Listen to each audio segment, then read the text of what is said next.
La criopreservación es una de las técnicas más habituales que empleamos los científicos para mantener durante un largo periodo de tiempo y en perfecto estado las células, de cara a usarlas en nuestras investigaciones.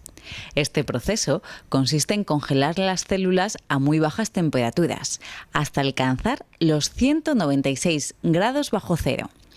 Sí, eso es casi el doble de frío del que hace en la Antártida en invierno.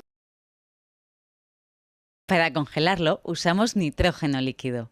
Así conseguimos disminuir las funciones vitales de una célula y poder mantenerla en condiciones de vida suspendida por mucho tiempo. Este método que nosotros usamos para congelar embriones se reduce a 3 pasos. El primero es colocar las células en una solución que contenga un crioprotector, como por ejemplo fosfato sódico.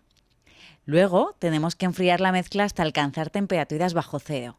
De esta forma, durante el proceso de congelación, las células podrán eliminar todo el agua que contienen. Una de las formas de enfriarlo es con hielo y sal. Nosotros hemos dejado que baje a menos 10 grados. Una vez ha descendido la temperatura, es el momento de congelarlo en nitrógeno líquido, donde alcanzará los 196 grados negativos. Como ya te habrás dado cuenta, el día en que necesitemos esos embriones para alguna de nuestras investigaciones, tendremos que descongelarlos.